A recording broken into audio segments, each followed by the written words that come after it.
ಶ್ರೀ ಗುರುಗಣಾಧಿಪತಯೇ ನಮಃ. ಪುರಾಣ ಲೋಕ, ಪುರಾಣ ಕಾವ್ಯ, ವಾಚನ, ಪ್ರವಚನ.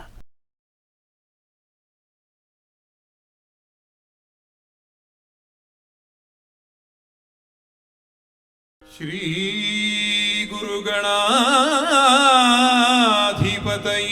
ನಮಃ.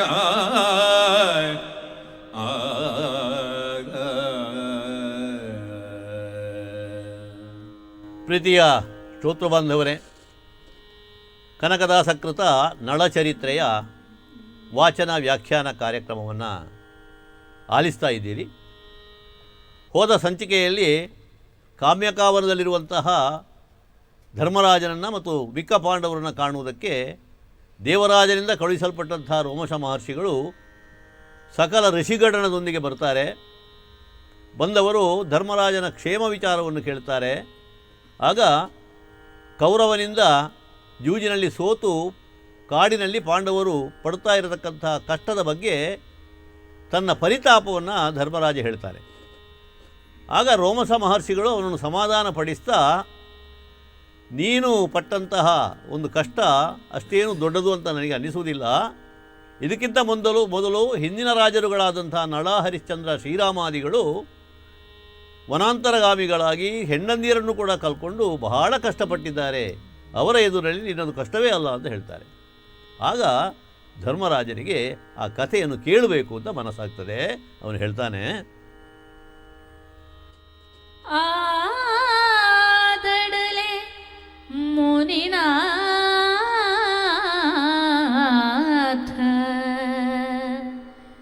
ನಳನೃಪ ಮೇದಿನಿಯನುಳಿದು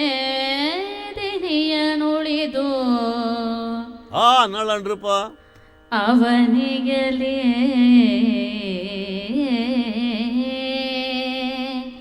ಆ ನಳನೃಪ ಮೇದಿನಿಯನುಳಿದು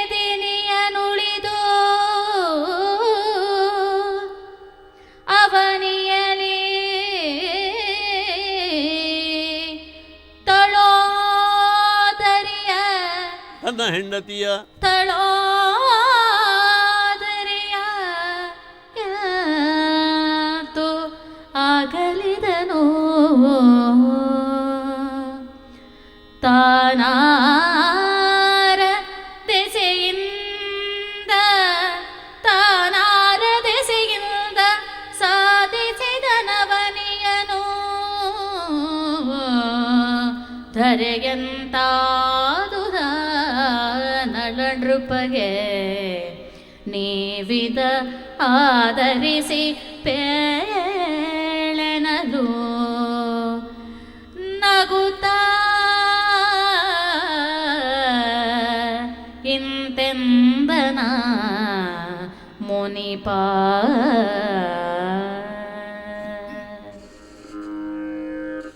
ಅಪಗಾಂಡ ಮುನಿನಾಥ ನಳರಾಜ್ಯ ರಾಜ್ಯ ಬುಡುದು.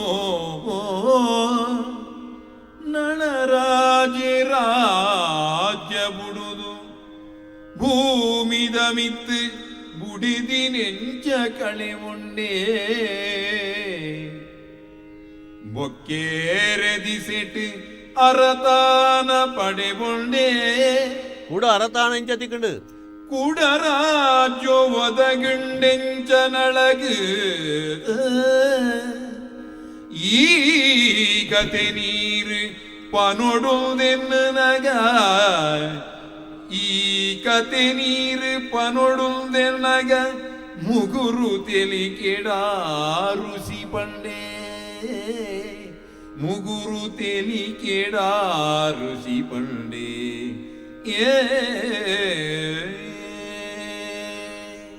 ಬದುಕಿನಲ್ಲಿ ಕಷ್ಟಪಟ್ಟು ತನ್ನ ಸರ್ವಸ್ವವನ್ನು ಕಳೆದುಕೊಂಡಂತಹ ಪೂರ್ವರಾಜರ ಬಗ್ಗೆ ಉಲ್ಲೇಖಿಸ್ತಾರೆ ರೋಮಶ ಮಹರ್ಷಿಗಳು.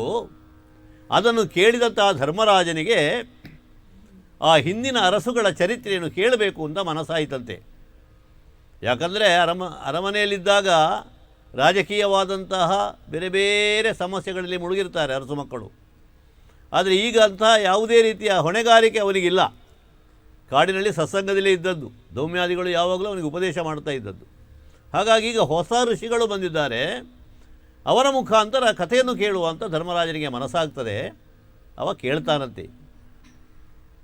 ಆದರೆ ಮಹರ್ಷಿಗಳೇ, ನೀವು ಹೇಳಿದಂಥ ಮಾತುಗಳನ್ನು ಕೇಳುವಾಗ ನನಗೊಂದು ಕುತೂಹಲ ಉಂಟಾಗ್ತದೆ. ಈಗ ನಳನದ್ದು ಹೇಳಿದಿರಿ, ಹರಿಶ್ಚಂದ್ರನದ್ದು ಹೇಳಿದಿರಿ, ಶ್ರೀರಾಮಚಂದ್ರನ ಬಗ್ಗೆ ಹೇಳಿದ್ದೀರಿ. ಆದರೆ ರಾಮಚಂದ್ರನ ಕತೆ, ಹರಿಶ್ಚಂದ್ರನ ಕತೆ ನನಗೆ ಗೊತ್ತಿದೆ. ಈ ನಳರಾಯನ ಕತೆ ಏನು ಅಂತ ಗೊತ್ತಿಲ್ಲ.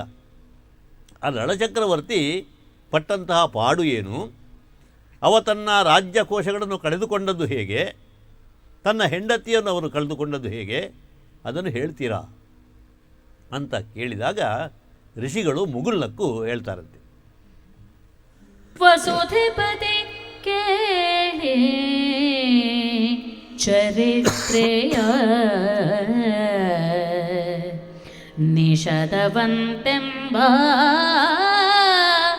ಮಹಾಪುರ ಎಸೆದುದು ಅಗಣಿತ ಗೋಪುರದ ಪ್ರಾಕಾರ ಶಿಖರದಲ್ಲಿ ಮಿಸುನಿ ರತ್ನಪ್ರಭೆಗಳಲ್ಲಿ ರಂಜಿಸುವ ದೇವಾಲಯಗಳಿರ್ತುದು. ಮಿಸುನಿ ರತ್ನಪ್ರಭೆಗಳಲ್ಲಿ ರಂಜಿಸುವ ದೇವಾಲಯಗಳಿರ್ದುದು.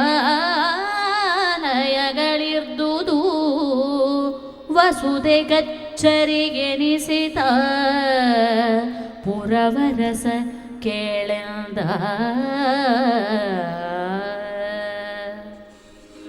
ಭೂಮಿದರಸು ಕೇನೊಡಿ ಚರಿತ್ರೆನು,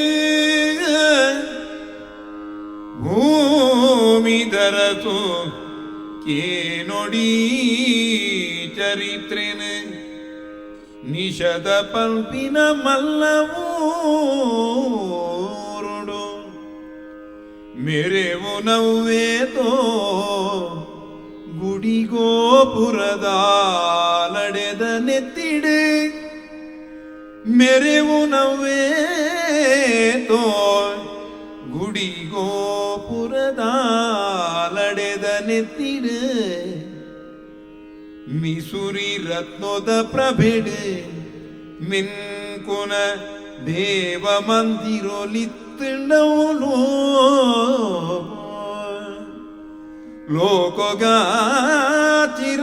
ಲೋಕಗಾಚಿರಾಪಿನಂಚಿನ ಊರು ಕೇಡನಯಾಯ್. ಲೋಕಗಾಚಿರಲ್ಪಿನ ಊರು ಕೇಡನಯಾಯ್. ಭೂಮಿದರಸು ಕೇನೊಡಿ ಚರಿತ್ರೆನ.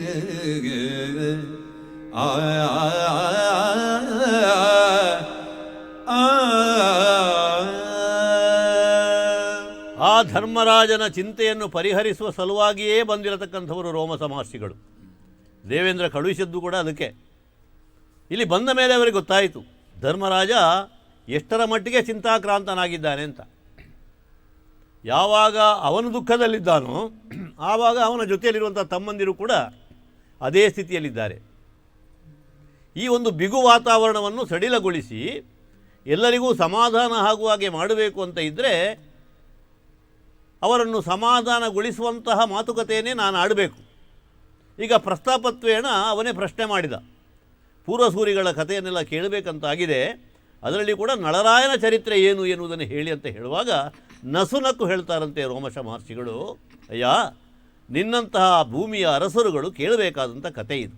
ಯಾಕಂದರೆ ನಳವಂತಹ ಮಹಾತ್ಮ, ಅವನಂತಹ ದೊಡ್ಡ ಮೇಧಾವಿಯಾದಂತಹ ಮಹಾರಾಜ ಈ ಪ್ರಪಂಚದಲ್ಲಿ ಹಿಂದೆಯೂ ಆಗಲಿಲ್ಲ, ಮುಂದೆ ಆಗ್ತಾರೋ ಇಲ್ವೋ ಗೊತ್ತಿಲ್ಲ. ಷಟ್ಸ್ಥಳ ಚಕ್ರವರ್ತಿ ಅಂತ ನಳನಿಗೆ ಹೆಸರು. ಬಹಳಷ್ಟು ಪರಾಕ್ರಮಿ, ಸತ್ಯವಂತ, ಧರ್ಮನಿಷ್ಠ. ಅವನಾಳುವಂತಹ ರಾಜ್ಯ ಅದಕ್ಕೆ ನಿಷಧ ಅಂತ ಹೆಸರು. ನಿಷಧ ದೇಶ ಅದು ಫಲವತ್ತಾದಂತಹ ನಾಡು, ಶಾಂತಿ ಸೌಭಾಗ್ಯಗಳಿಂದ ಸಂಪತ್ತಿನಿಂದ ಸಂಪದ್ಭರಿತವಾಗಿ ಕಾಣುವಂತಹ ಒಂದು ರಾಜ್ಯ ಅದು. ಅಲ್ಲಿ ಗುಡಿಗೋಪುರಗಳಿಗೆ ಕೊರತೆ ಇಲ್ಲ, ಮಿಸುನಿಯ ದೇವಾಲಯಗಳಿದ್ದಾವೆ, ಬೇರೆ ಬೇರೆ ರೀತಿಯದ್ದಾದಂತಹ ಕುಲಕಸುಬುಗಳನ್ನು ಮಾಡುವಂತಹ ನಾಗರಿಕರಿದ್ದಾರೆ. ಎಲ್ಲರೂ ಕೂಡ ಸತ್ಯ ಧರ್ಮ ನ್ಯಾಯ ಪರಿಪಾಲನೆಯನ್ನು ಮಾಡುತ್ತಾ ಸುಖದಿಂದ ಅಲ್ಲಿ ಜೀವಿಸ್ತಾ ಇದ್ದಾರೆ. ಅಂತಹ ಒಂದು ನಿಷಧ ರಾಜ್ಯಕ್ಕೆ ಒಡೆಯನಾದವನೇ ಈ ನಳ ಮಹಾರಾಜ ಅಂತ ಹೇಳ್ತಾರೆ. ಭೂರಮಣ ಕೇಳು ಆಪುರಾಧಿಪ ವೀರಸೇನ ನೃಪಾಲ ರಿಪು ಸಂಹಾರ ಆತನಾತನಯ ನಳ ನೃಪನೆಂಬುದು ಅಭಿಧಾನ. ಭೂರಿ ವಿಕ್ರಮ ಪರಮಧರ್ಮ ವಿಚಾರ ಶಶಿಕುಲ ಮೋಡಿ ಗಣಗಂಭೀರ ಪಾಲಿಸುತ್ತಿದ್ದ ಸಪ್ತದ್ವೀಪದವನಿ ಪರ. ಅರಸುಕೇ ನೋಡು ಆಬೂರುದಧಿಕಾರಿ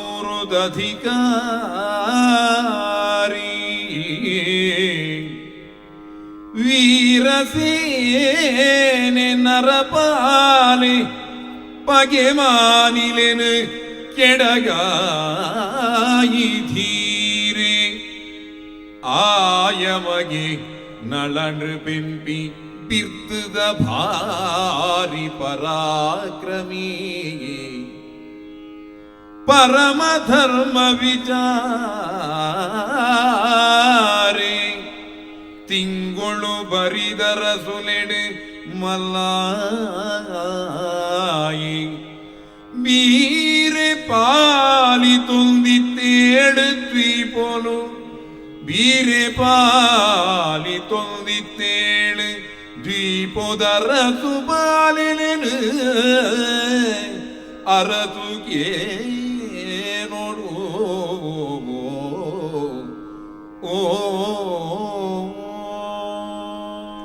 ಮೊದಲಿಗೆ ನಿಷಧ ರಾಜ್ಯ ಎಷ್ಟು ಸಮೃದ್ಧವಾದದ್ದು ಎನ್ನುವುದನ್ನು ವಿಸ್ತರಿಸಿ ಹೇಳ್ತಾರೆ ರೋಮಶ ಮಹರ್ಷಿಗಳು.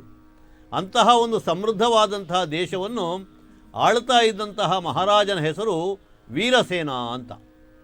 ಅವನು ಚಂದ್ರವಂಶದ ಅರಸು, ತಿಂಗಳು ಬರಿದ ಅರಸು, ಅಂದರೆ ಚಂದ್ರನ ವಂಶದಲ್ಲಿ ಹುಟ್ಟಿದವ. ಭಾಳಷ್ಟು ಪ್ರತಾಪಿಯಾದಂತಹ ಮಹಾರಾಜ, ಒಳ್ಳೆಯ ಹೆಸರಿತ್ತು ಅವನಿಗೆ, ಚಕ್ರವರ್ತಿ. ಆದರೆ ಅವನ ಮಗನಾಗಿರತಕ್ಕಂತಹ ನಳ ಚಕ್ರವರ್ತಿ ಅತ್ಯಂತ ಪ್ರಸಿದ್ಧ. ವೀರಸೇನನು ವಯೋವೃದ್ಧನಾದಂಥ ಹೊತ್ತಿಗೆ ತನ್ನ ಮಗನಾದಂತಹ ನಳರಾಜನಿಗೆ ಪಟ್ಟಾಭಿಷೇಕವನ್ನು ಮಾಡಿ ಅವನು ವಾನಪ್ರಸ್ಥಾಶ್ರಮವನ್ನು ಸ್ವೀಕಾರ ಮಾಡ್ತಾನೆ. ಹೊಸದಾಗಿ ಪಟ್ಟವೇರಿದಂತಹ ನಳ ಮಹಾರಾಜ ಭಾಳಷ್ಟು ಒಳ್ಳೆಯ ರೀತಿಯಲ್ಲಿ ರಾಜ್ಯವನ್ನು ಆಳ್ತಾನೆ ಅಂತ ಲೆಕ್ಕ. ಎಲ್ಲಿಯವರೆಗೆ ಅಂತ ಹೇಳಿದರೆ, ಸಾಗರ ಪರಿವೇಷ್ಟಿತವಾದಂತಹ ಸಪ್ತದ್ವೀಪಗಳಿಗೂ ಅವ ಒಡೆಯ. ಹಾಗಾಗಿ ಪ್ರಪಂಚದ ಎಲ್ಲ ರಾಜ್ಯಗಳಲ್ಲಿರುವಂತಹ ಅರಸು ಮಕ್ಕಳೆಲ್ಲ ಅವನಿಗೆ ಅಧೀನರಾಗಿದ್ದರು, ಕಪ್ಪಕಾಣಿಕೆಗಳನ್ನು ಕೊಡ್ತಾ ಇದ್ದರು. ಆ ಕಾರಣದಿಂದ ಅವನಿಗೆ ಷಟ್ಸ್ಥಳ ಚಕ್ರವರ್ತಿ ಅಂತ ಹೆಸರು. ಹಾಗಾಗಿ ಎಲ್ಲ ಪ್ರದೇಶಗಳಲ್ಲಿಯೂ ಕೂಡ ಚಕ್ರವರ್ತಿಯ ಸ್ಥಾನ ಯಾವುದಂತ ಕೇಳಿದರೆ ಅದು ನಿಷಧ ರಾಜ್ಯ, ಅಲ್ಲಿ ಅರಸನಾದಂತಹ ನಳರಾಜ. ಹಾಗಾಗಿ ಆ ನಾಡು ಸುಭಿಕ್ಷವಾಗಿತ್ತು, ಈತಿ ಬಾಧೆಗಳಿಲ್ಲ, ಶತ್ರುಗಳಂತೂ ಆ ಕಡೆಗೆ ತಲೆ ಹಾಕಲಿಕ್ಕಿಲ್ಲ. ಯಾಕಂದರೆ ಪರಾಕ್ರಮಿಯಾದಂತಹ ರಾಜ ಇದ್ದಾನೆ ನಳ. ಹಾಗಾಗಿ ಅವನ ಹೆಸರು ಕೇಳಿದರೆ ಎಲ್ಲರೂ ಕೂಡ ಹೆದರ್ತಾ ಇದ್ದರು. ಹಾಗಾಗಿ ಧರ್ಮದಿಂದ ರಾಜ್ಯವನ್ನು ಪರಿಪಾಲಿಸಿಕೊಂಡು ಇರಬೇಕಾದ್ರೆ ಇನ್ನೊಂದು ಕಡೆ ಭೂಮಿಪತಿ ಕೇಳಿದ್ದ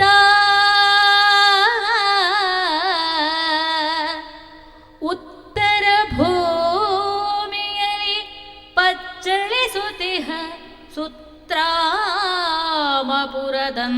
ಸುಧದಲ್ಲಿ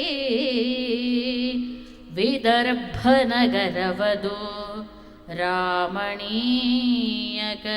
ರಚನೆಯಲೇ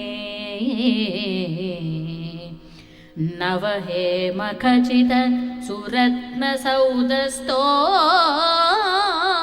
ಮಗಳ ಸಾಲಿನಲ್ಲಿ ರಂಜಿಸುತ್ತಿದ್ದುದಾ ನಗರ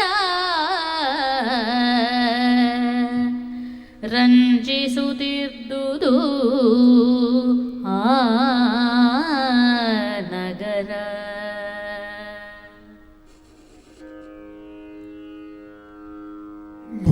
ഭൂമിതനെ കണ്ടാനി കേണിഞ്ച ഭൂമിതനെ കണ്ടാനി കേണിഞ്ച ಬಡಕಾಯಿ ಭೂಮಿಡೌಲೋ ಮೆನ್ಕೊಂದು ಪುನಃ ದೇವಲೋಕದ ಹೊರಟು ತೋಜು ವಿದರ್ಭನ ಗೊರೊಲ ದೇವಲೋಕದ ಹೊರಟು ತೋಜು ವಿದರ್ಭನ ಗೊರೊಲ ಪೊರ್ಲದೇ ಕಿಡು ಕಟ್ಟಿ ಪೊಸತ್ತದ ಬಂಗಾರು ಕೆತ್ತನೆಡೊಪ್ಪು ರತ್ನೋದ ಇಲ್ಲ ಪೊರ್ಲದೇ ಕಿಡು ಕಟ್ಟಿ ಪೊಸತ್ತದ ಬಂಗಾರು ಕೆತ್ತನೆಡೊಪ್ಪು ರತ್ನೋದ ಇಲ್ಲ ಸಾಲೆಡು ಪೊರ್ಲು ತೋಜೊಂದಿತ್ತಡ ನಗರ ಭೂಮಿದನೆ ಕಂಡಾನಿ ಕೇಣಿಂಚ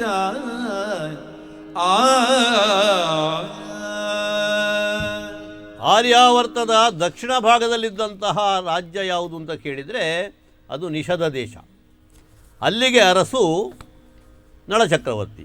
ಹಾಗೆಯೇ ಬಡೆಕಾಯಿ ಮೇಟ್ ಅಂದರೆ ಉತ್ತರ ಭಾಗದಲ್ಲಿ ಮತ್ತೊಂದು ರಾಜ್ಯ ಇತ್ತು, ಅದಕ್ಕೆ ವಿದರ್ಭ ದೇಶ ಅಂತ ಹೆಸರು. ಆ ವಿದರ್ಭಪುರದ ವಿಶೇಷ ಏನು ಅಂತ ಕೇಳಿದರೆ, ಎಲ್ಲಿ ನೋಡಿದರಲ್ಲಿ ಮುತ್ತುರತ್ನಗಳಿಂದ ಖಚಿತವಾಗಿರತಕ್ಕಂತಹ ಅರಮನೆಗಳ ಸಾಲುಗಳು. ಬಡವರು ಎನ್ನುವುದು ಅಲ್ಲಿ ಇಲ್ಲವೇ ಇಲ್ಲ. ಮನೆಗಳ ಸಾಲೆಲ್ಲ ಬಂಗಾರದ ಕೆತ್ತನೆಗಳಿಂದ ಕಂಗೊಳಿಸ್ತಾ ಇರುವಂತಹ ಒಂದು ರಾಜ್ಯ ಅದು. ಆ ರಾಜ್ಯದ ಹೆಸರು ವಿದರ್ಭ ದೇಶ. ಈ ವಿದರ್ಭ ದೇಶ ಎನ್ನುವಂಥದ್ದು ಬಹಳ ಪ್ರಸಿದ್ಧವಾಗಿರುವಂಥದ್ದು. ದಕ್ಷಿಣದಲ್ಲಿ ಹೇಗೆ ನಿಷಧವೋ ಉತ್ತರ ಭಾಗದಲ್ಲಿ ವಿದರ್ಭ ದೇಶ. ಅಂತಹ ಒಂದು ಸಮೃದ್ಧವಾದಂತಹ ರಾಜ್ಯದಲ್ಲಿ ಒಬ್ಬ ಧರ್ಮಾತ್ಮನಾದಂಥ ಅರಸು ಇದ್ದ. ಅವನಿಗೂ ಕೂಡ ಬಹಳ ಅತ್ಯುತ್ತಮವಾದಂಥ ಒಂದು ಹೆಸರಿದೆ. ಏನದು?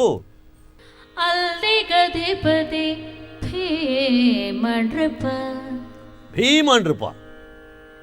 ಅಲ್ಲಿಗೆ ಅಧಿಪತಿ ಭೀಮನೃಪ.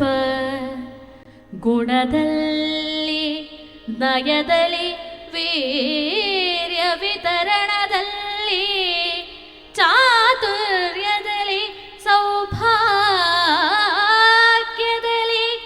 ಧೈರ್ಯದಲ್ಲಿ ಬಲ್ಲಿದನು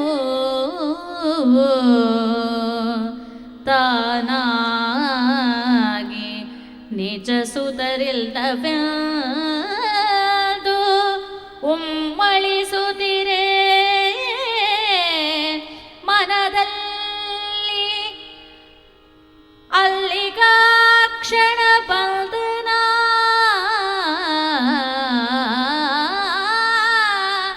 ಅಲ್ಲಿಗೆ ಆ ಕ್ಷಣ ಬಂಧನ ದಮನಾಕ್ಯ ಮುನಿವರನು ಬಂಧನ ದಮನಾಕ್ಯ ಮುನಿವರನು. ಅಡೆಗೆ ಜಮಾನಿ ಭೀಮನೃಪೆ ಗುಣೋಟೋ ನಯೋಟೋ ವೀರ್ಯ ಪಿತ್ತರೋ ಚಾತುರ್ಪು ಸೌಭಾಗ್ಯೋಡೋ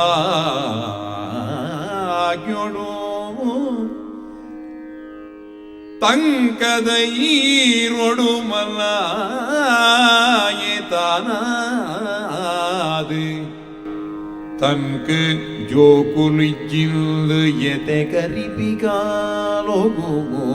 ಮಕ್ಕಳಿಲ್ಲ ಎನ್ನುವಂಥ ಚಿಂತೆ. ತನ್ಕ ಜೋಕುಲಿಜ್ಜಿಂಪಿಲ್ದು ಎತೆ ಕರಿಪಿಗಾಲೋಗೋ. ಅಡೆಗ ಪಗನೆ ಬತ್ತೆ ದಮನಾಕಿ ಪನ್ಪಿ ಮುನಿರಾಯೇ. ಅಡೆಗ ಪಗನೆ ಬತ್ತೆ ದಮನಾಖಿನ್ಪಿ ಮುನಿರಾಯೇ.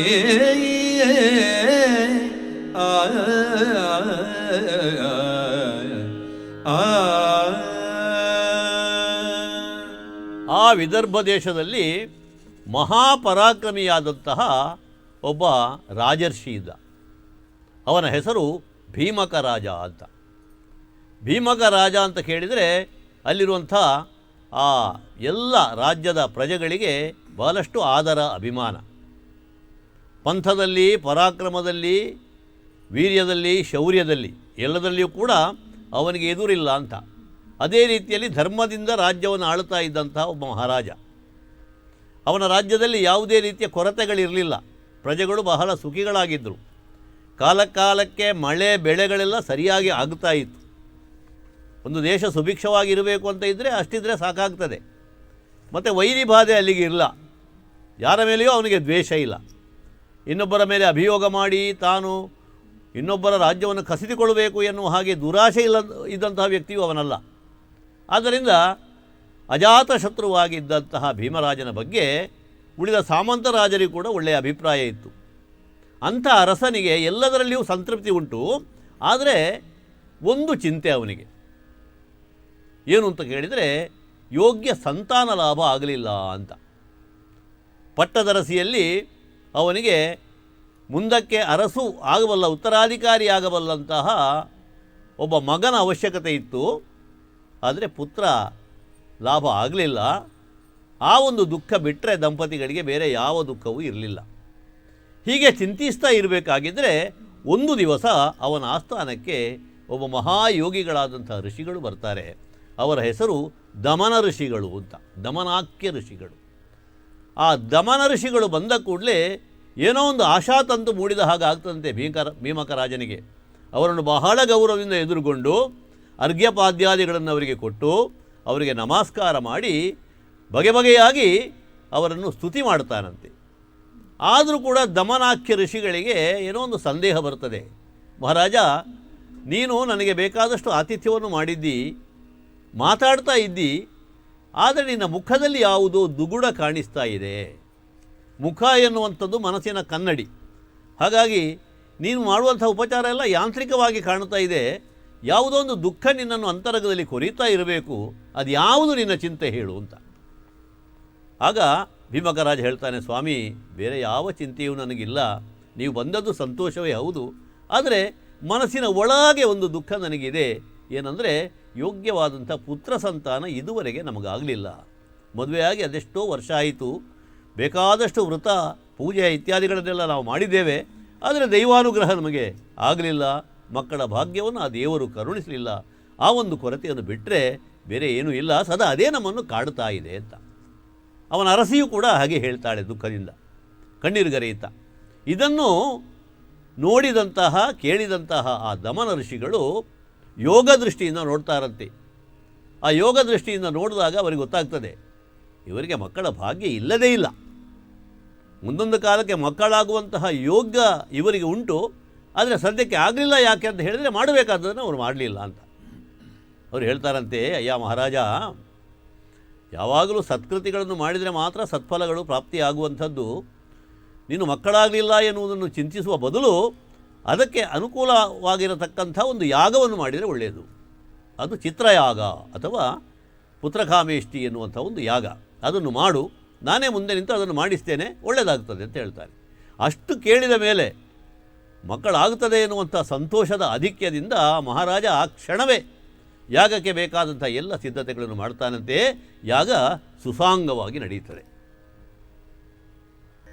ಅರಸ ಕೇಳು ಆಯಾಗ ಸಮಂತರದೊಳ ಮುನಿ ಮುಖ್ಯರನು ಸತ್ಕರಿಸಿ ಕಳುಹಿದನವರ ವರನು ಉಚಿತೋಪಚಾರದಲ್ಲಿ ತರುಣಿಗಾದುದು ಗರ್ಭ ಮಂಗಳಕರ ಸುಲಗ್ನ ಸುತಾರೆಯಲಿ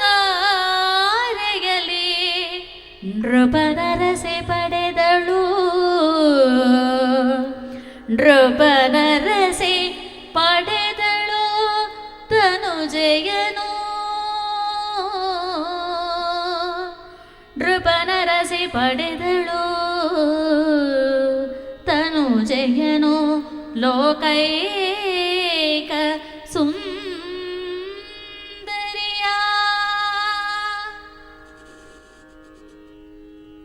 ಅರಸು ಕೇಣಲ ಓಮ ಮುಗಿತಲದ ಪಗ ಮಾಮಲ್ಲ ಮುನಿ ಕುಲೆಗಡ್ಡ ಬೂರುದು ಮಾನಿತದ ಕಡಪುಡಿಯೇ ಮುನಿ ಕುಲೆಗಡ್ಡ ಮೂರುದು ಮಾನಿತದ ಕಡಪುಡಿಯೇ ಮಾತೆರೆನು ಬಿಗುತ ಬಲ್ಮನೊಡು ಬುಡೆದಿ ಪಂಜೊತ್ಯಳು ಎಡ್ಡೆಲ್ದಿಯೇಳ್ಯೊಡು ಪೊರ್ಲ ನಚ್ಚತ್ರೋಡಾರಾಣಿ ಪಿದ್ಯಳು பொண்ணு பாலினு பொருள கண்டுத லோக சுந்தரின பித்யளு பொண்ணு பாலினு பொருள கண்டுத லோக சுந்தரின லோக ಸುಂದರಿನ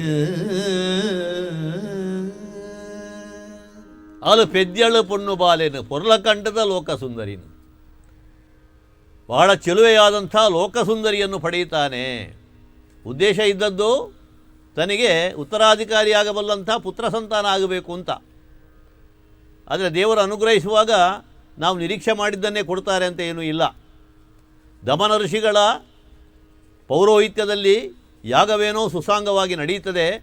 ಬೇರೆ ಬೇರೆ ಕಡೆಯಿಂದ ಋಷಿಗಳು ಋತ್ವಿಕಗಳು ಬರ್ತಾರೆ. ಭಾಳ ಯಥೋಚಿತವಾಗಿ ಅವರನ್ನು ಸತ್ಕಾರ ಮಾಡ್ತಾನೆ. ಬಂದಂತಹ ಬ್ರಾಹ್ಮಣರಿಗೆ ಕೇಳಿದ್ದನ್ನೆಲ್ಲ ಕೊಡ್ತಾನೆ. ಹಾಗಾಗಿ ದೊಡ್ಡ ಸಮಾರಾಧನೆ ನಡೆಯುತ್ತದೆ. ಈ ಮಹಾಯಾಗ ಸಾಂಗವಾಗಿ ನೆರವೇರದಲ್ಲಿಗೆ ಬಹಳ ಸಂತೋಷ ಆಗ್ತಂತೆ ಮಹಾರಾಜನಿಗೆ. ಬಂದ ಎಲ್ಲ ಋಷಿಗಳಿಗೂ ಕೂಡ ಪಾದಕಾಣಿಕೆಯನ್ನು ಕೊಟ್ಟು ಅವರ ಆಶೀರ್ವಾದವನ್ನು ಪಡೀತಾರೆ ದಂಪತಿಗಳು. ಹಾಗೆ ಋಷಿಗಳೆಲ್ಲ ಹೋಗ್ತಾರೆ. ಕಾಲಕ್ರಮೇಣದಲ್ಲಿ ಅವನರಸಿ ಗರ್ಭವತಿಯಾಗ್ತಾಳೆ.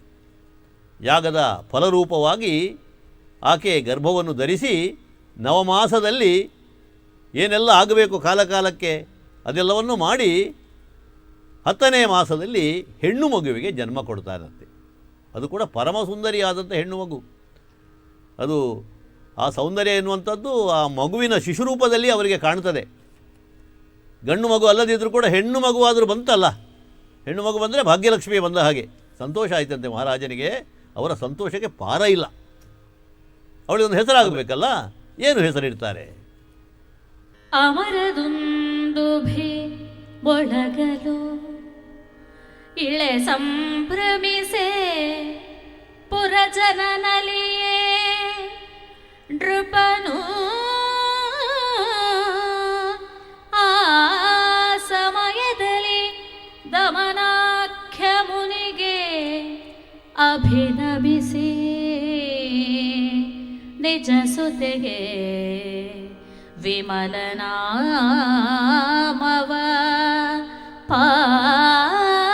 ಪಾಲಿಸೆನಲು ಆ ಕಮಲಮುಖಿ ದಮಯಂತಿ ದಮಯಂತಿ ಆ ಕಮಲಮುಖಿ ದಮಯಂತಿ ಎಂದು ಉತ್ತಮದ ಪೆಸರೆಂದರು ಹೇ ದಮಯಂತಿ ಎಂದು ಉತ್ತಮದ ಪೆಸರೆಂದರು ಹೇ ಮುನಿ ಹೊರವಂಟನ ಆಶ್ರಮಕ್ಕೆ ದೇವದೂದು ಬಿದುನಿ ಪುಗೋ ದೇವದೂದು ಬಿದುನಿ ಪುಗೋ ಭೂಮಿ ಸಂಭ್ರಮಡು ಪುನಗ ಊರುದ ಜನಮಾನಿ ನಲಿತಿರು ಅವ್ವೆ ಸಮಯೊಡು ಅರಸು ದಮನಾಖ್ಯ ಮುನಿಗೆ ಕೈ ಮುಗಿದು ಅರ್ತಿದ ಪುದರೊಂಜಿ ದೀವೊಡೊನ್ನಗ ಮುಂಜಿ ಪುದರದಿ ಓಡು ಬಾಲೆಗು ದಮನಾಖ್ಯ ಮುನಿಗೆ ಕೈ ಮುಗಿದು ಅರ್ತಿದ ಉದರೊಂಜಿದಿ ಒಡಲಗಾಗ ಅರ್ಲುತಾಮರೆ ಮುಗುತಾಳೆ ಅರ್ಲುತಾಮರೆ ಮುಗತಾಳೆ ദമയന്തിൽപി പൊർലു പുതരാവൂതു പണ്ടുതാ മുനി പിജിരിയിരു തന്നാശ്രമോകൂ ദമയന്തിൽപി പൊർലു പുതരാവുന്നു പണ്ടുതാ മുനി പിജിരിയിരു തന്നാശ്രമോകൂ ഓ ಒಬ್ಬಾಕೆ ಮಕ್ಕಳಿಗೆ ಜನ್ಮ ಕೊಡುವ ಹೊತ್ತಿನಲ್ಲಿ ಪ್ರಕೃತಿ ಕೂಡ ಅದಕ್ಕೆ ಸ್ಪಂದಿಸ್ತದೆ ಅಂತ ಹೇಳ್ತಾರೆ. ಪ್ರಾಕೃತಿಕವಾದಂಥ ವಿದ್ಯಮಾನಗಳನ್ನು ಅನುಸರಿಸಿ ಆ ಮಗು ಲೋಕಕ್ಕೆ ಒಳ್ಳೆಯದೋ ಕೆಟ್ಟದ್ದೋ ಮಾಡ್ತದೆ ಅಂತ ಅರ್ಥ. ಕೌರವ ಹುಟ್ಟಬೇಕಾದ್ರೆ ನರಿಗಳು ಕೂಗಿತಂತೆ, ಕೌರವ, ಹಾಗಾಗಿ ಅವನಿಗೆ ಕೌರವ ಅಂತ ಹೆಸರು ಬಂದದ್ದು. ಇಂದ್ರಜಿತ್ ಹುಟ್ಟಿದಾಗ ಮೇಘಗಳಿಗೆ ಗರ್ಜನೆ ಮಾಡಿತ್ತು, ಅವ ಮೇಘನಾದ ಅಂತ ಆದ. ಅವರು ಲೋಕಕ್ಕೆ ಉತ್ಪಾತಕಾರಕರಾದರು, ದುಷ್ಟರಾದರು. ಆದರೆ ಇಲ್ಲಿ ಏನಾಯಿತು, ಈ ಒಂಜಿ ಹುಡುಗ ಹುಟ್ಟುವಂಥ ಹೊತ್ತಿಗೆ ಆ ಶಿಶುವಿನ ಜನನ ಕಾಲಕ್ಕೆ ದೇವದುಂದುಬಿಗಳು ಮಲಗಿದಂತೆ. ದೇವತೆಗಳೇ ಬಂದು ದುಂದುಬಿಗಳನ್ನು ಮಲಗಿದ್ದಾರೆ ಅಂತ ಅರ್ಥ ಅಲ್ಲ, ಆದರೆ ಪ್ರಾಕೃತಿಕವಾಗಿ ಒಂದು ಬಹಳ ಎಲ್ರಿಗೂ ಕೂಡ ಹಿತವಾಗಿರತಕ್ಕಂತಹ ಒಂದು ವಾತಾವರಣ ನಿರ್ಮಾಣ ಆಗಿದೆ ಅಂತ ಲೆಕ್ಕ. ಎಲ್ಲರೂ ಸಂತೋಷವನ್ನು ಗೊಂಡಿದ್ದಾರೆ. ಮನೆಯ ಮಂದಿಗೆಲ್ಲ ಬಹಳ ಸಂತೋಷ ಆಗಿದೆ. ಯಾಕಂದರೆ ಇಷ್ಟರವರೆಗೆ ಮಕ್ಕಳಿಲ್ಲಂಥ ಮಹಾರಾಜ ದಂಪತಿಗಳಿಗೆ ಒಂದು ಹೆಣ್ಣು ಮಗು ಆದರೆ ಆಯಿತಲ್ಲ ಅಂತ. ಆ ಮಗುವಿನ ಮುಖದರ್ಶನ ಮಾಡುವಾಗ ತಾಯಿಗೆ ತನ್ನ ಪ್ರಸವದ ವೇದನೆಯೇ ಮರೆತು ಹೋಯಿತು. ತಂದೆಗಾದರೂ ದೊಡ್ಡ ನಿಧಿಯೇ ಬಂದು ಸಿಕ್ಕಿದ ಹಾಗಾಯಿತು. ಇಂಥ ಒಂದು ಸಂತೋಷದಲ್ಲಿ ಅವರು ಇದಕ್ಕೆಲ್ಲ ಕಾರಣೀಭೂತರಾದಂತಹ ಋಷಿಗಳ ಬಗ್ಗೆ ಬಹಳಷ್ಟು ಗೌರವ ಭಾವನೆಯನ್ನು ಹೊಂದುತ್ತಾರೆ. ಆ ದಮನ ಋಷಿಗಳು ಆಗಲೂ ಅಲ್ಲೇ ಇದ್ದಾರೆ. ಅವರ ಕಾಲಿಗೆ ನಮಸ್ಕಾರ ಮಾಡಿ ಕೇಳ್ತಾನಂತೆ ಭೀಮಕ ರಾಜ, ಸ್ವಾಮಿ, ನಿಮ್ಮ ಅನುಗ್ರಹದಿಂದ, ನಿಮ್ಮ ಮಾರ್ಗದರ್ಶನದಿಂದ ಯಾಗವನ್ನು ಮಾಡಿ ಒಳ್ಳೆಯ ಸಂತಾನ ಭಾಗ್ಯ ನನಗಾಗಿದೆ. ಮಹಾಲಕ್ಷ್ಮಿಯೇ ಜನಿಸಿದ್ದಾಳೆ.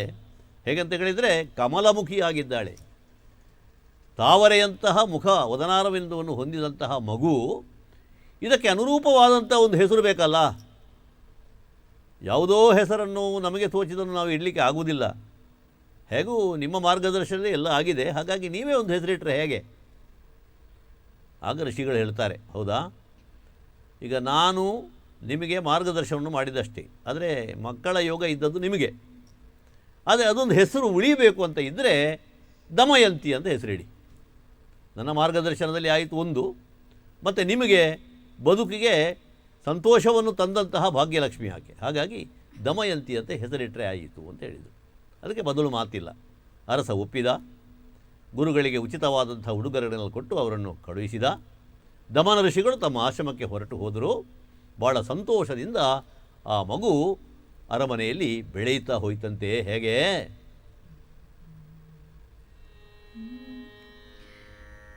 ನಿರಿಗುರುಳ ಪವಳಾಧಾರದ ಉರುತರದ ತೋಳ್ಗಳ ಕಂಬು ಕಂಠದ ತರಳ ನಯನದ ಸಂಪಗೆಯ ನಾಸಿಕದ ಪೆರನೊಸಲ ಹರಿಯ ಮಧ್ಯದ ಹಂಸಗಮನದ ಗುರುಕುಜದ ಕರಪಲ್ಲವದ ಸರಸಿರುಹಮುಖೇ ನಲಿದಾಡುತ್ತಿದ್ದಳು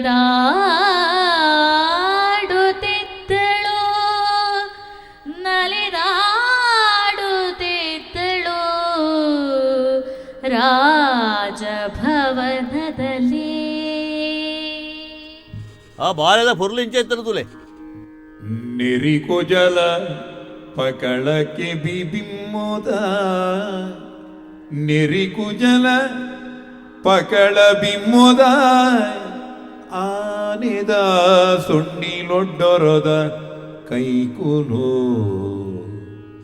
ಶಂಕೊದನೆ ಕಿಕ್ಕಿನ ಉರೆ ಕಣ್ಣ ಸಂಪಾಯಿ ಮೂಕೋ ಅಗಿಲೋ ಮುಂಡೊದ ಸಿಂಹೋ ಸೊಂಟೊದ ಹಂಸ ನಡಕೆದ ತೋರವಿನೆ ಪುರ್ಪೊದೆ ಸಳು ಬಿರೆಲೆದ ತಾಮರೆ ಮೋನೆದ ಪೊಣ್ಣು ನಲಿತೋನಿತಳು ರಾಜಭವನೊಡೊಣ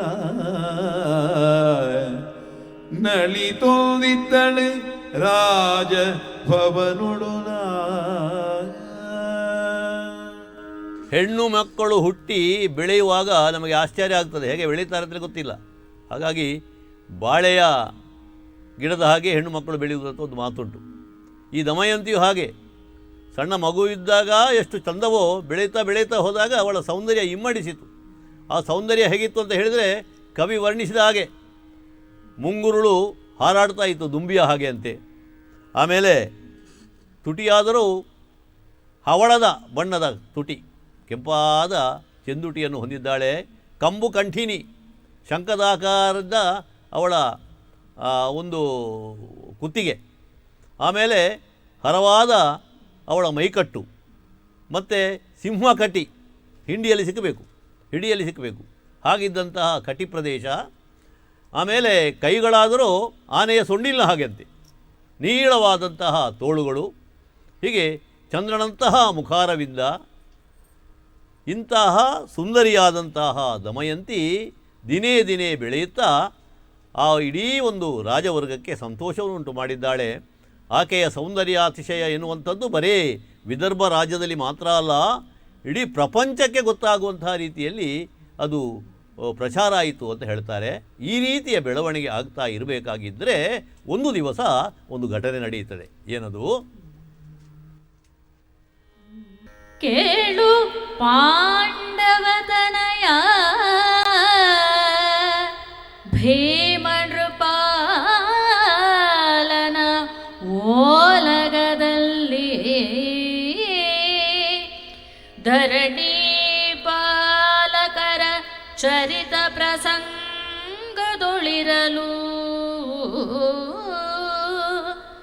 ನಳನೃಪನ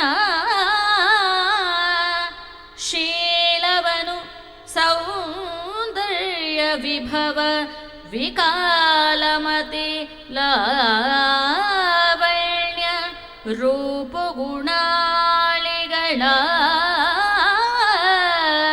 ವಿಸ್ತರಿಸಿ ಕೊಂಡಾಡಿದರು ಕವಿ ಜನರು.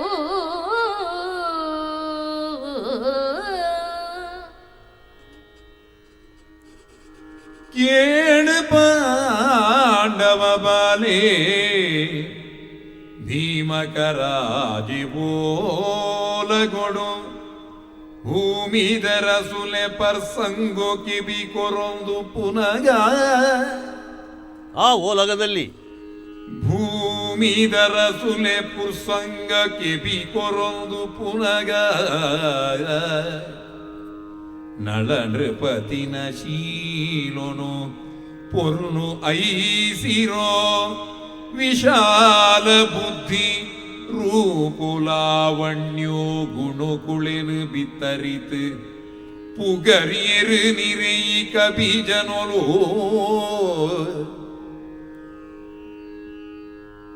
ನಳ ನೃಪತಿನ ಶೀಲೊನು ಪೊರ್ನು ಐಸಿರೋ ವಿಶಾಲ ಬುದ್ಧಿ ರೂಪೋಲಾವಣ್ಯೋ ಗುಣಕುಳೆನು ಬಿತ್ತರಿತು ಪುಗರಿಯರು ನಿರೆಯಿ ಕಬಿಜನೊಲೋ.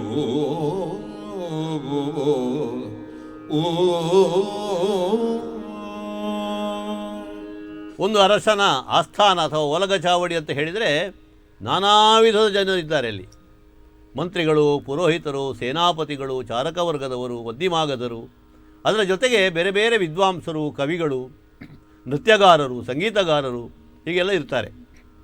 ಅದೇ ರೀತಿಯಲ್ಲಿ ಈ ವಿದರ್ಭ ದೇಶದ ಅರಸ ಭೀಮಕ ರಾಜ ಒಡ್ಡೋಲಗವನ್ನು ಕೊಡಬೇಕಾಗಿದ್ದರೆ ಒಂದು ದಿವಸ ಆ ಸಭೆಯಲ್ಲಿ ಬೇರೆ ಬೇರೆ ರೀತಿಯ ಜನರು ಅವರಷ್ಟಕ್ಕೆ ಮಾತಾಡ್ತಾ ಇದ್ರಂತೆ.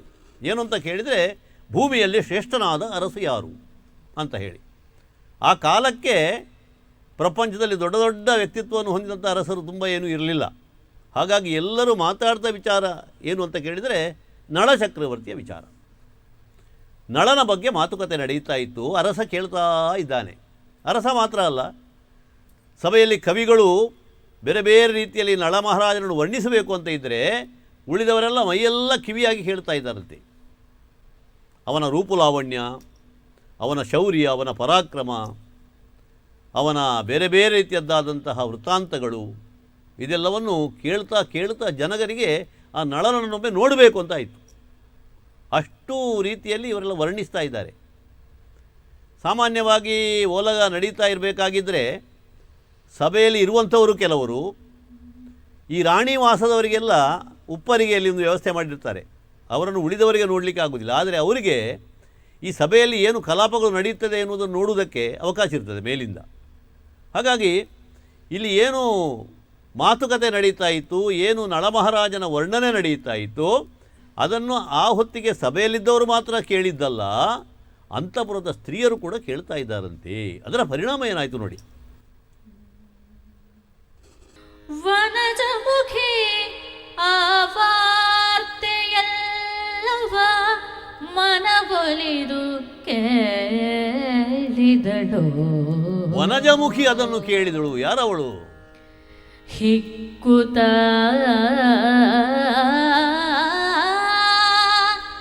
ಹಿಕ್ಕುತ ನೆನೆದುದು ಅಂತಃಕರಣ, ಹೆಚ್ಚಿದ ಚಿತ್ತವೃತ್ತಿಯಲಿ ನೆನೆದು ನೆನೆದು ನೆನೆದು ಬರೆದಳು ನಳನ ರೂಪವ ಅನುನಯದೆ ಚಿತ್ರದಲ್ಲಿ ಬಿಗೆ ಸಂಚರಿಸಿತವನಲ್ಲಿ ಮೋಹವೆಲೆ, ಅವನಲ್ಲಿ ಮೋಹವೆಲೆ ಧರಣೀಶ ಕೇಳ್ದ.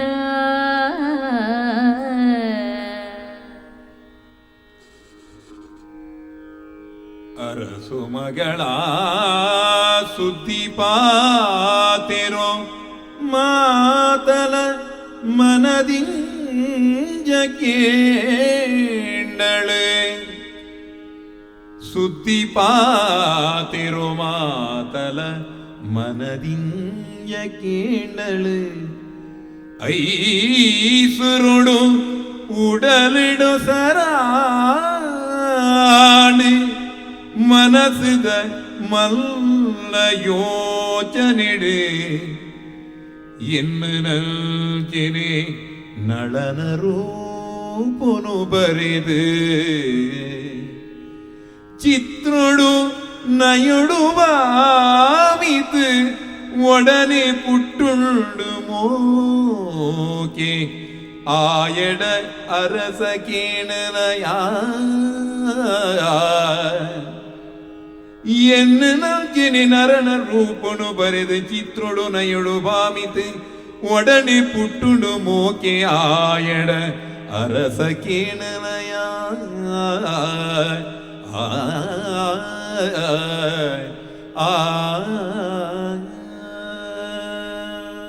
ರಾಜಕುಮಾರಿಯಾದಂಥ ದಮಯಂತಿಗೆ ಯೋಗ್ಯವಾದಂತಹ ಶಿಕ್ಷಣವನ್ನು ಕೊಡಿಸಿದ್ದಾನೆ ಭೀಮಕ ರಾಜ. ಯಾವುದರಲ್ಲಿಯೂ ಅವಳಿಗೆ ಕಡಿಮೆ ಮಾಡಲಿಲ್ಲ. ಹಾಗಾಗಿ ಎಲ್ಲ ರೀತಿಯ ವಿದ್ಯೆಗಳು ಕರಗತ ಆಗಿದೆ ಅವಳಿಗೆ. ಅವಳಿಗೆ ಚಿತ್ರ ಬರೆಯೋದಕ್ಕೂ ಗೊತ್ತಿದೆ, ಸಂಗೀತ ವಿದ್ಯೆಯನ್ನು ಕಲಿತಿದ್ದಾಳೆ, ನೃತ್ಯದ ಅಭ್ಯಾಸ ಕೂಡ ಆಗಿದೆ, ಶಾಸ್ತ್ರದ ಅಧ್ಯಾಯ ಕೂಡ ಆಗಿದೆ. ಹಾಗಾಗಿ ಎಲ್ಲ ರೀತಿಯ ಅಧ್ಯಯನವನ್ನು ಕೂಡ ಅವಳು ಮಾಡಿದ್ರಿಂದ ಸರ್ವವಿದ್ಯಾ ಪ್ರವೀಣರಾಗಿದ್ದಾಳೆ ದಮಯಂತಿ. ಕೇವಲ ರೂಪರಾಶಿ ಮಾತ್ರ ಅಲ್ಲ, ಸಕಲ ಗುಣಸಂಪನ್ನಳಾಗಿದ್ದಾಳೆ. ಅಂತಹ ರಾಜಕುಮಾರಿ ಅಂತಃಪುರದಲ್ಲಿ ಉಪ್ಪರಿಗೆಯಲ್ಲಿ ಕೂತು ಈ ರಾಜನ ಆಸ್ಥಾನದಲ್ಲಿ ನಡೆಯುವಂತಹ ಕಲಾಪಗಳನ್ನು ನೋಡ್ತಾಳಂತೆ. ಮಾತ್ರ ಅಲ್ಲ, ಅಲ್ಲಿ ಏನು ನಡೆಯುತ್ತದೆ ಎನ್ನುವುದನ್ನು ಕೇಳ್ತಾ ಇದ್ದಾಳೆ. ಆ ಕವಿಗಳೆಲ್ಲ ವರ್ಣನೆ ಮಾಡ್ತಾ ಇದ್ದಾರೆ ನಳರಾಜನ ಕುರಿತಾಗಿ. ನಳರಾಜನ ಕುರಿತಾಗಿ ವರ್ಣನೆಯನ್ನು ಕೇಳಿ ಕೇಳಿ ಕೇಳ್ತಾ ಇದ್ದ ಹಾಗೆ ದಮಯಂತಿ ಅದಕ್ಕೆ ಮಾರು ಹೋದಲಂತೆ. ಹೀಗೊಬ್ಬ ಪುರುಷ ಇದ್ದಾನ ಪ್ರಪಂಚದಲ್ಲಿ. ಎಲ್ಲಿಯವರೆಗೆ ಅವರು ವರ್ಣಿಸ್ತಾ ಇದ್ದಾರೆ ಅಂತ ಹೇಳಿದರೆ ಯಾವುದನ್ನು ಬಿಡಲಿಲ್ಲ.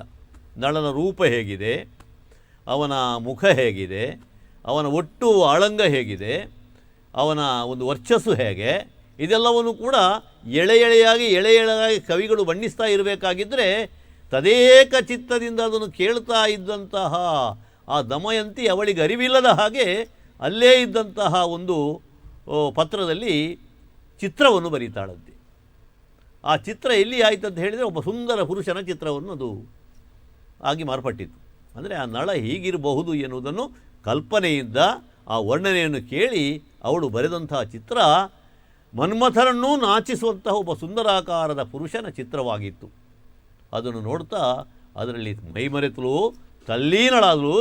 ಎಲ್ಲಿಯವರೆಗೆ ಆ ದಮಯಂತಿಯ ಒಂದು ಪರಿಸ್ಥಿತಿ ಮುಟ್ಟಿತು ಎನ್ನುವುದನ್ನು ನಾವು ತಿಳಿಬೇಕಾಗಿದ್ದರೆ ಮುಂದಿನ ಭಾಗದಲ್ಲಿ ಅದನ್ನು ನೋಡಬೇಕು.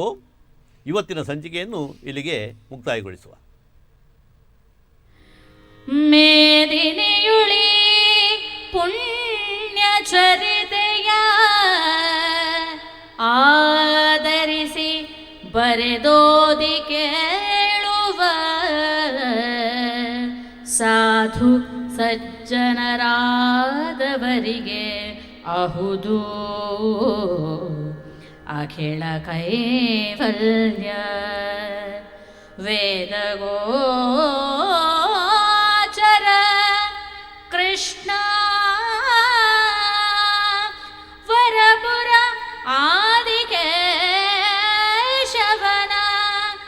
ಅಮರವಂದಿತ ಆದಿನಾರಾಯಣನು ಸಲಹುವ ಅಖಿಲ ಸಜ್ಜನರ ಸಲಹುವ ಆದಿನಾರಾಯಣ.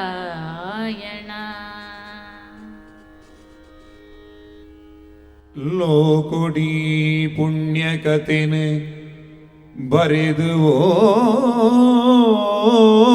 ಓದುದುಕೇನು ಸಾಧು ಸಜ್ಜನರಿಗೆ ತಿಕ್ಕುಂಡೆ ಪೊಗುಲ ಮೋಕ್ಷನೇ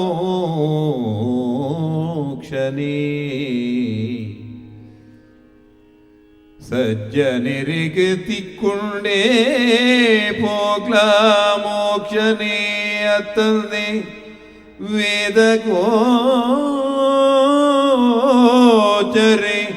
ಸಿರಿ ಕೃಷ್ಣೆ ವರಪುರತಾದಿಕೇಶವಡ ಪೂಜೆ ಕೊಯ್ಕೊಂಬಿ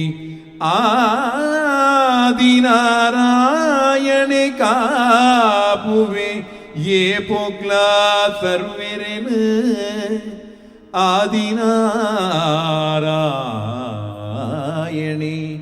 ಕಾಪುವೆ ಏ ಪೊಗ್ಲಾ ಸರ್ವೆರೆನು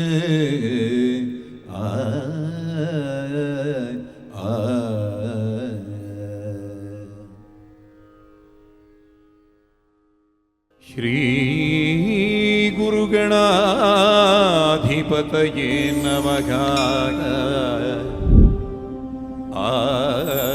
ಪುರಾಣ ಲೋಕ, ಪುರಾಣ ಕಾವ್ಯ ವಾಚನ ಪ್ರವಚನ.